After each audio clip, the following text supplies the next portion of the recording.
اعوذ باللہ من الشیطان الرجیم بسم اللہ الرحمن الرحیم۔ ناظرین کرام، مطالعہ البیان کی آج ہماری 14ویں نشست ہے اور ہم سورہ تکویر کا آغاز الحمدللہ کر رہے ہیں۔ اس سے پہلے سورہ عبسہ ہم نے مکمل کی ہے۔ یہ سورہ تکویر 81 نمبر سورہ ہے۔ آج انشاءاللہ ہم اس کی کوشش کریں گے کہ اس کی آیات 1 تا 21 کا مطالعہ کریں۔ ہم استاد گرامی جناب جاوید احمد صاحب غامدی کی تفسیر البیان کا مطالعہ کر رہے ہیں اور اس کی روشنی میں اپنے جو مطالب ہیں ان کو حل کرنے کی، ان کو سمجھنے کی کوشش کر رہے ہیں۔ تو میں آغاز کرتا ہوں۔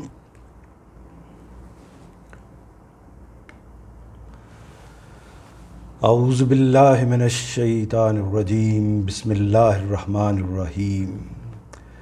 اذا الشمس کورت وَإِذَا النُّجُومُ انْكَدَرَتْ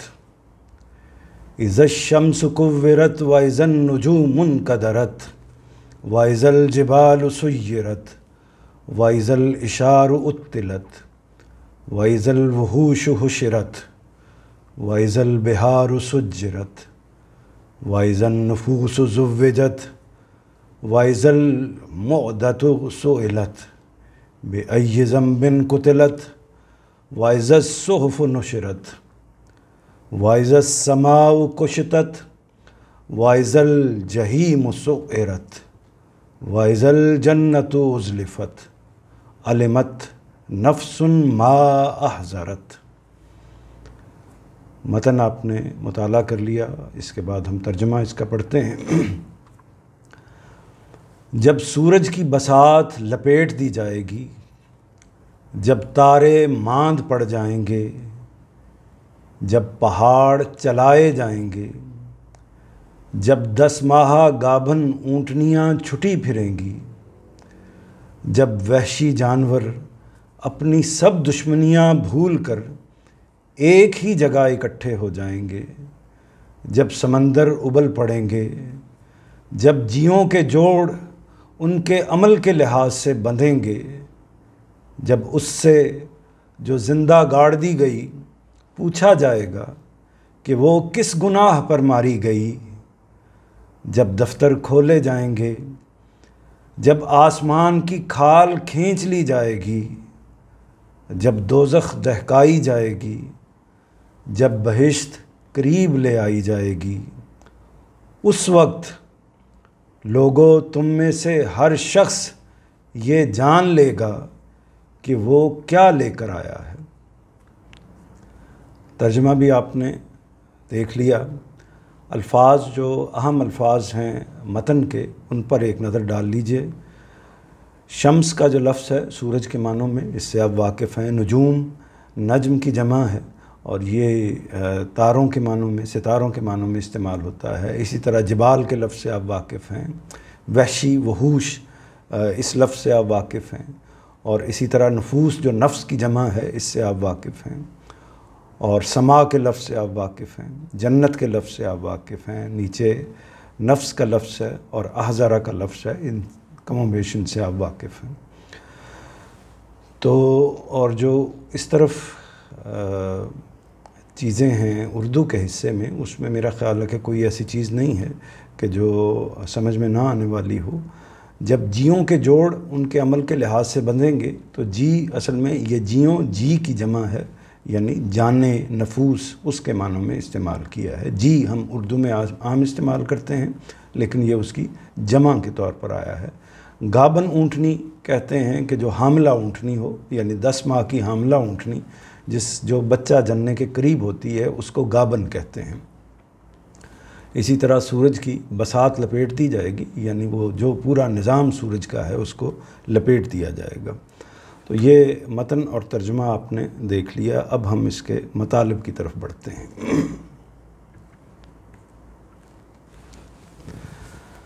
جب سورج کی بساط لپیٹ دی جائے گی، جب تارے ماند پڑ جائیں گے، جب پہاڑ چلائے جائیں گے، جب 10 ماہہ گابھن اونٹنیاں چھٹی پھریں گی، جب وحشی جانور اپنی سب دشمنیاں بھول کر ایک ہی جگہ اکٹھے ہو جائیں گے، جب سمندر ابل پڑیں گے، جب جیوں کے جوڑ ان کے عمل کے لحاظ سے بندھیں گے۔ تو یہ ایک حصہ ہے، اس کو پہلے سمجھ لیتے ہیں اور اس کے بعد آگے بڑھیں گے۔ اس حصے میں ظاہر ہے کہ جو لوگ قرآن مجید کا مطالعہ کرتے رہتے ہیں اور جو اس کا مفہوم آپ کے سامنے آتا ہے، اس سے پہلی ہی نظر میں ابتدائی طور پر ہی یہ بات پوری طرح آپ کو سمجھ میں آ گئی ہوگی کہ یہ کس موقع کا بیان ہو رہا ہے۔ ظاہر ہے، پوری طرح واضح ہے کہ یہ قیامت کے موقع کا بیان ہے کہ جب قیامت آئے گی، سور پھونکا جائے گا، اس وقت جو صورتحال پیدا ہوگی اس صورتحال کو بیان کیا گیا ہے۔ اس میں یہ بتایا گیا ہے کہ سورج کی بساط لپیٹ دی جائے گی، یعنی وہ سورج جس کی بنیاد پر ایک طریقے سے زمین قائم ہے، زمین کے باقی جو معاملات ہیں اس کی بنیاد پر قائم ہیں۔ سورج جب بجھ جائے تو اس کا مطلب یہ ہے کہ یہ تصور کر لیا جانا چاہیے کہ زندگی ختم ہو جائے گی۔ تو سورج ہے جس کے ارد گرد ساری چیز، سارا معاملہ چلتا ہے۔ اور جب تارے ماند پڑ جائیں گے، یہ بھی ظاہر ہے کہ ایک آفاق کی جو چیزیں ہیں ان کو بیان کیا گیا ہے۔ جب پہاڑ چلائے جائیں گے، تارے ماند پڑ جائیں گے سے واضح یہی ہے کہ تارے بھی اپنی روشنی اور جو صورتحال ہے ان کی ختم ہو جائے گی۔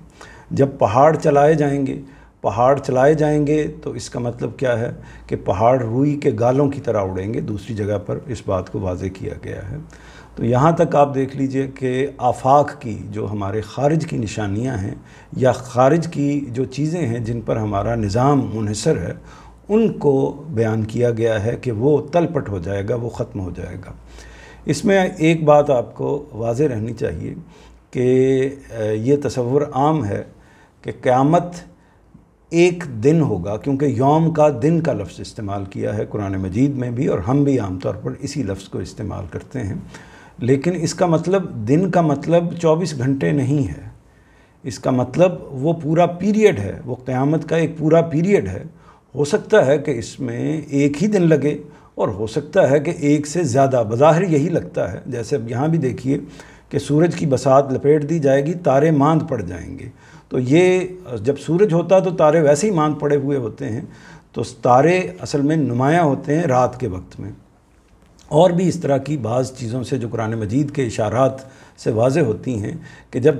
قرآن مجید یوم کا لفظ استعمال کرتا ہے تو اس سے مراد یہ جو ہمارا 24 گھنٹے کا دن ہے وہ نہیں ہوتا، بلکہ اللہ کے اپنے ایام ہیں، اللہ کے اپنے دن ہیں، ان کے لحاظ سے آپ اس کو یوم کے لفظ کو پیریڈ کے مفہوم میں استعمال کر سکتے ہیں۔ تو یہ ایک جو قیامت کا آغاز ہوگا تو وہ اس میں ہو سکتا ہے کہ وہ ممکن ہے کہ وہ 1 سال تک محیط ہو، یا ممکن ہے کہ وہ ایک کچھ خاص پیریڈ تک محیط ہو، تو لیکن یہ ایک پورے کا پورا عمل ہے جس کو ہونا ہے۔ لیکن اس کے بارے میں ہم کہہ نہیں سکتے۔ آپ اس کو یہ تصور کریں کہ یہ ایک دن پر محیط ہوگا، اس میں بھی کوئی حرج نہیں ہے، اور آپ اس کو ایک پیریڈ پر محیط کر لیں یا تصور کر لیں، اس میں بھی کوئی حرج نہیں ہے، لیکن یہ ماننا لازم ہے کہ یہ واقعہ ہو کر رہنے والا ہے۔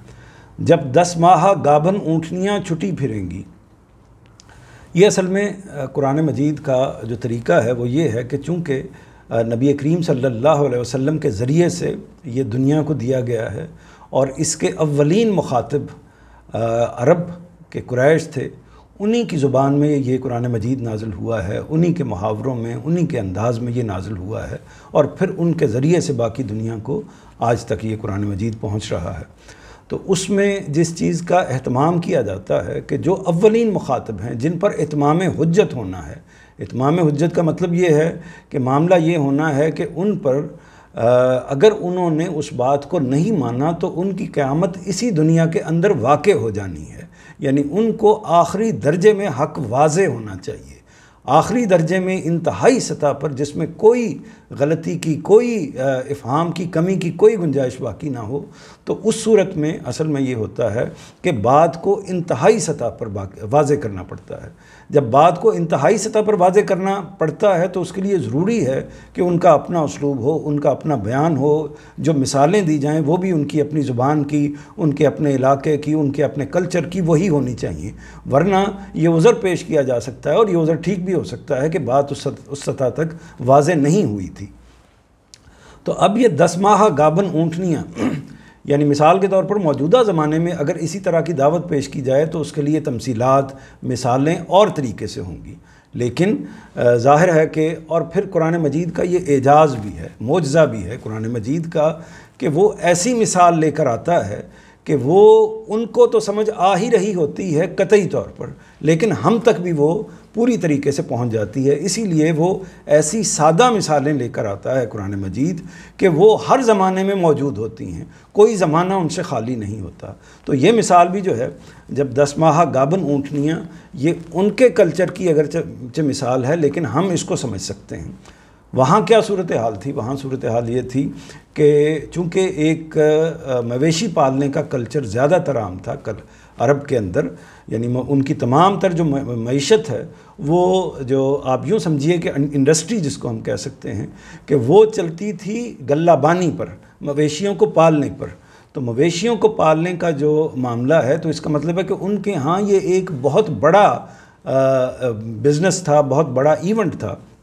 اور اس میں